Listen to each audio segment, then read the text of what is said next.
Hello and welcome to School Safety Free Period. I'm Amanda Klinger. Our first video free period. Maybe you should introduce yourself. Oh, I'm Dr. Amy Klinger. I got super excited about the first video free period. It is pretty exciting. The video is pretty exciting. We're with the Educator School Safety Network. We're a national nonprofit organization, and we provide school safety training, resources, and technical assistance throughout the U.S. and Canada. But during our free period, we have a more informal approach. It's not particularly professional, but it is interesting. It's a little professional. I mean, Well, but it's not in terms of our unprofessional. demeanor, it's Right. perhaps not as professional as Right. when we are stodgy lecturers and academic researchers. But today we're on our free period. So we want to talk about just some of the crazy, absurd, ridiculous things that happen in schools, and then sort of bring them back to unpack it a bit, see if there's any knowledge or takeaways that we can talk about, and hopefully give you just something to think about in kind of an entertaining fashion. If you haven't listened to our first few episodes of the free period, make sure you go back and do that, because while it's not as interesting as watching us, you can still hear us. Well, so you have... So here's the way this works. Okay. One of us has this incident or, example that news is all true. in the all news. true. And brings it to the other one. The person that's receiving the information has never heard it, doesn't know anything about it, so you get that genuine reaction for good or for bad. And then we sort of talk about the whole incident, some of the things that we could learn from it, our reaction to it, some things for you to think about. And then we do our little takeaways. Yeah. So the first two, some of ours I've had the pleasure of being the person that brings the surprise for Amanda. And you do again here. Today I get to do that again as well. So let's talk about And it's unfortunate that the first two weren't video, because I feel like I literally had my jaw on the desk. And I was not feigning astonishment. Unhinge your jaw. Let's see what Yeah. we've got going on. So let's talk about the story. I got to set the stage. So we have an elementary school in an eastern state of this great country, and they have a security drill, as schools do, which is a good thing. We like that. Now, at the risk of getting sidetracked off on a tangent, I do want to point out that this security drill is initiated by the principal announcing bomb threat 3 times over the PA. Bomb threat, bomb threat. I knew that's where this was headed. This is but not okay. the inherent problem, but let's just take a 20-second time out to talk about the problem with the announcement of the security drill being bomb threat, bomb threat, bomb threat. I'm hoping that the drill was for a bomb threat. That would be good. But the problem is, we don't really get a whole lot of information. We're big at, you want to talk about what we advocate in terms of the first communication? Problem, the first problem is that you just say bomb threat. You didn't say this is a drill. So, and we see this all the time. You see news articles where people were having active shooter drills, and they just get on the PA and say, oh, we have an active shooter, and people start running for their lives. And not just on April 1st. Yeah, and so that's a real problem. So we definitely But we don't know if that happened in this case. But we do know that the trigger was bomb threat, bomb threat, bomb threat. We are big proponents of having drills at unscheduled times or having surprise drills, and that's great. But the very first thing that you need to say to folks is, this is a drill, and we're going to take it seriously, but you can't just act like it's real. And even if we were announcing the drill or a real situation, we are big advocates of giving people information. We have received a threat of a bomb or whatever, or we have an intruder in the B hallway, giving people, not, holy smoke, you wouldn't believe what happened. This woman is crazy and she's wandering around. The hallway is on fire and we're all dying. That's not what we're advocating for. Taking that down just a notch. Just enough, like information to respond. As opposed to bomb threat, bomb threat, bomb threat. Or unless the there's some sort of rap or the associated with it, or it's, like a repetitive chorus. But I'm assuming that wasn't the case. So that little takeaway. All right, so now time back in. Okay. So we have this drill that's happening. Bomb threat. Drill happens. School evacuates. 15 minutes into the drill, I'm not sure why the drill is lasting this long, but 15 minutes into the drill, the principal discovers a classroom where no one has left. So it's a classroom of elementary students, a computer classroom, and nobody has left. Well, being a savvy administrator, He threw a bomb in the room. investigation ensues, and it's determined that the teacher had disconnected the alarm, which I would assume would be the PA, as well as whatever notification sort of, because apparently there is some sort of tone Okay. or alarm, been disconnected. So clearly they don't hear it because it's been disconnected. Right. The not funny.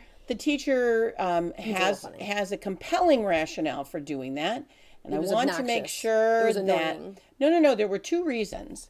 One was that he himself has chronic ear infections that make him sensitive to loud noises. Apparently, chronic ear infections then make you impervious to bullets and other threats that your Right. choice was, I would rather face whatever this threat is that's coming into the classroom. Just please don't make me listen to a loud noise. The second was that many of the students that he has are on the autism spectrum and are sensitive to loud noise as well. Okay. So we have a couple of problems here. So the solution is just cut off the alarm, as opposed to what are other ways that we could still receive emergency notifications that maybe wouldn't be problematic for our students with autism? Well, keep in mind that no one else knows that he's made this executive decision Right. that loud noises are worth dying for. The avoidance of loud noises are right. worth dying for. Okay. So no one is aware that he has made that executive decision. So yeah, we have a couple of problems here.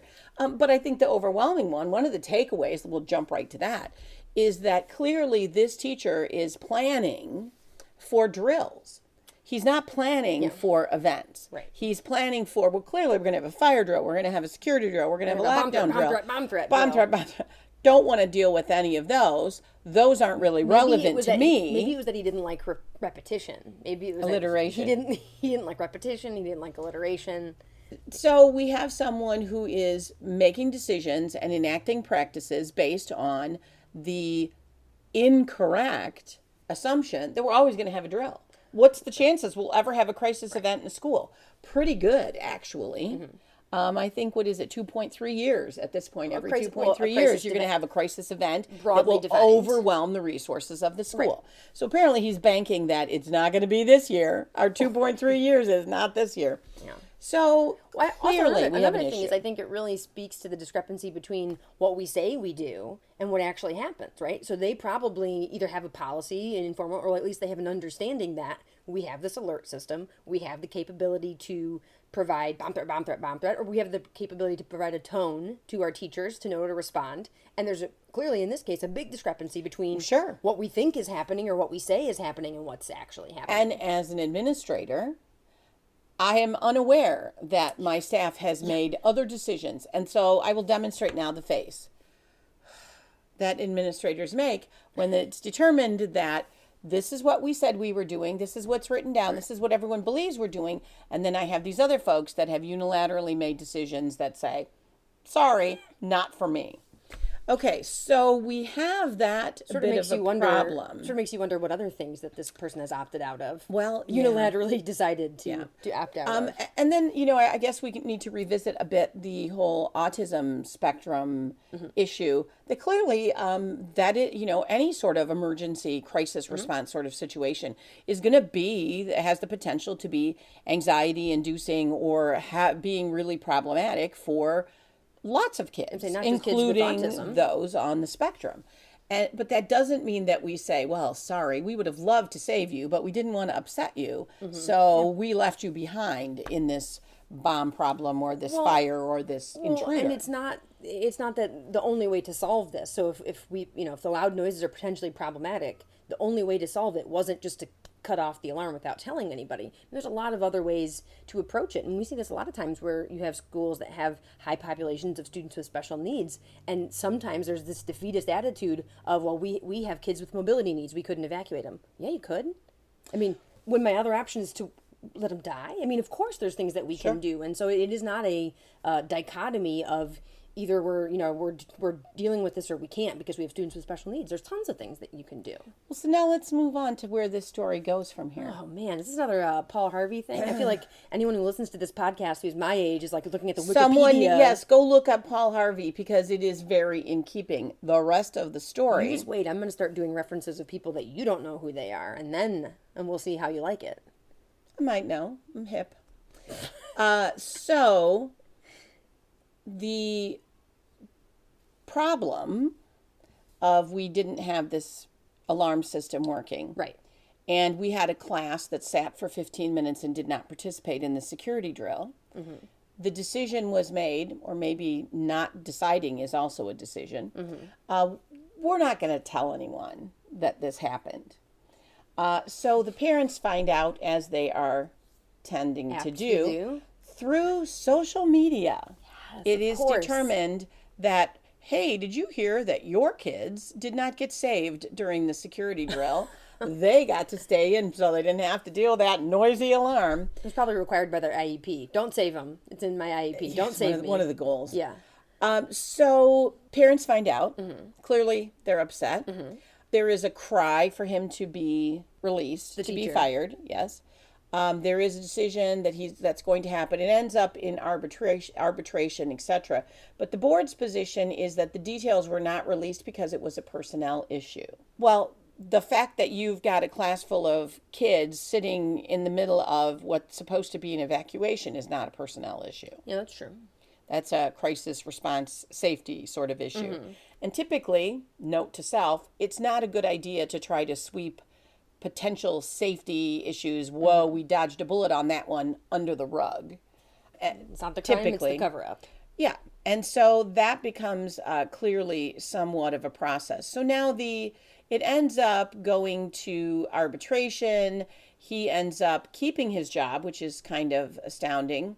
But clearly there is a PR problem now. Lots of parents are upset about it. They're upset that they didn't find out in any other way other than social media. So the response of the district is that there's now going to be weekly checks on the school's alarm system. So we're treating the symptom, not necessarily the disease. Yeah. And okay, if you want to have a weekly alarm check, that's great. The disease being that we had a climate and a culture in this school where the teachers felt like this alarm is me jumping through hoops. I mean, clearly this person didn't see, what are we trying to accomplish with this alarm? We're not trying to accomplish giving you ear infections. We're trying to accomplish being able to communicate in an emergency. And so I'm willing to cut corners, and I'm willing to, it's the thing that we always talk about where you were so resistant with having stuff hanging up too close to the ceiling, right? So you're not supposed to have stuff 18 inches of your ceiling if your building is sprinkled. It's so that the sprinklers can operate effectively. Well, I wouldn't say that I was non-compliant. I was just sort of forgetfully compliant. Right. But once you explain to folks, I didn't say that you When the fireman explained to me, right. My son actually, about the sprinkler cone and the potential fire problem, mm-hmm.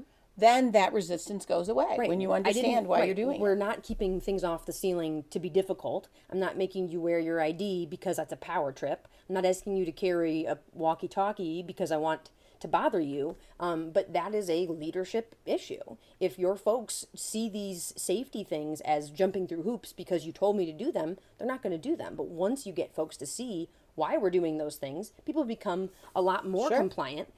And I think that also encourages... But let me go to bat for the administrator. But it also makes you make sure I'm doing things that are worthwhile. If I'm asking you to do these 19 steps and I don't have an understanding of why, I as the administrator don't have an understanding or a rationale why, then maybe we don't need all those 19 steps. But let me go to bat for the administrator. As an administrator, I cannot spend every waking moment double checking, triple checking, and trying to catch the professional adults to see if they're actually doing the things that I'm asking them to do. Right. In particular, when it comes to potentially life or death sort of situations. Now, clearly, if I'm going to try to monitor and catch people, that's where I should start. Right. That should be the big things, the hills I'm willing to die on. Right. But it also speaks to, I'll circle back to the original discussion. It speaks to that idea that, well, of course, all we're doing is doing drills. And this bias that It's always going to be a drill, and Right. we're never going to have an event, and clearly that's not going to Yeah. happen here. Yeah. And it's interesting to see the parents' perspective, which clearly and not surprisingly is exactly the opposite. The parents' perspective is because this alarm was disconnected, we're just incredibly lucky that no one died. Well, no one was going to die because the In a alarm drill. was Right. disconnected and because they didn't go Right. outside in the drill.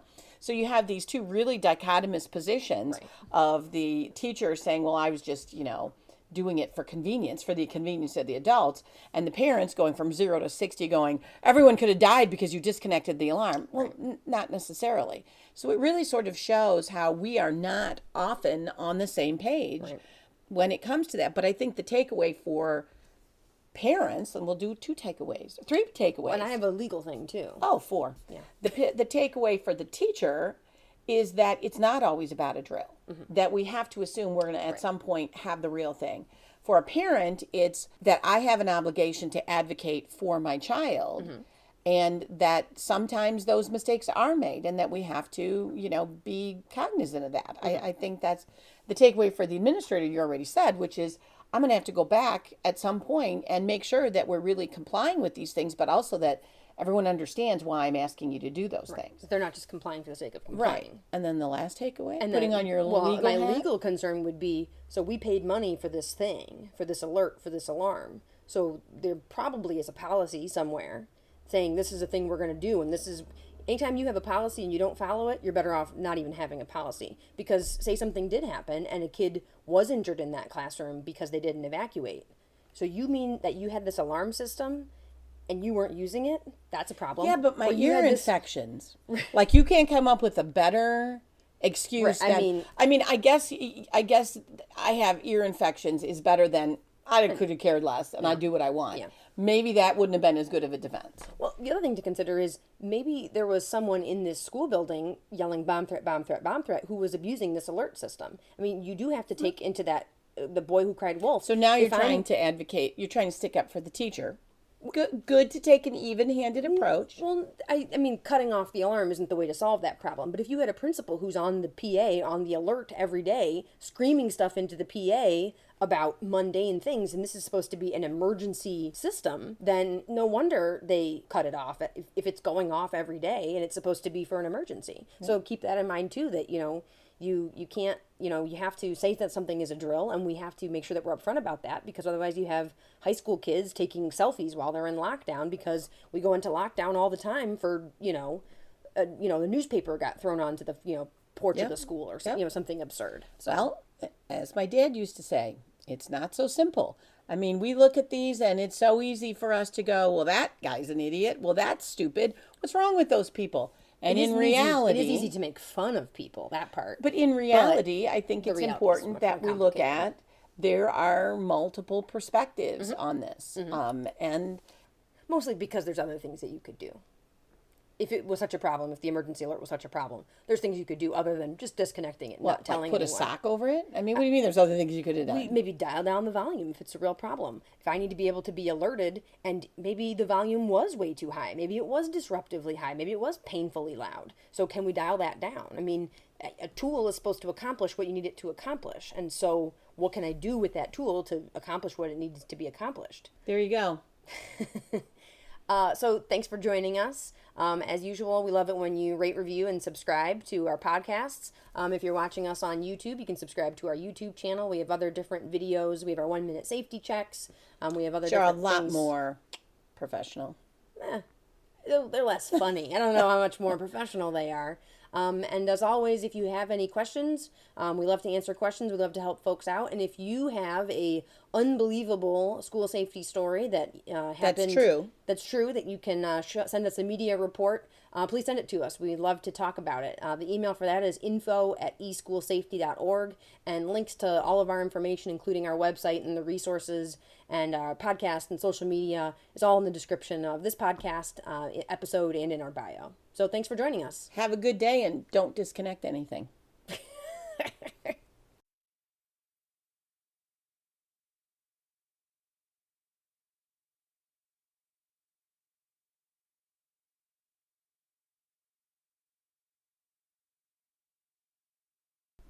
Well, I'm I'm not necessarily in the business of telling people what to do. I mean, you could consider going back and watching the other ones. Certainly. All right. You ready? Yeah. All right.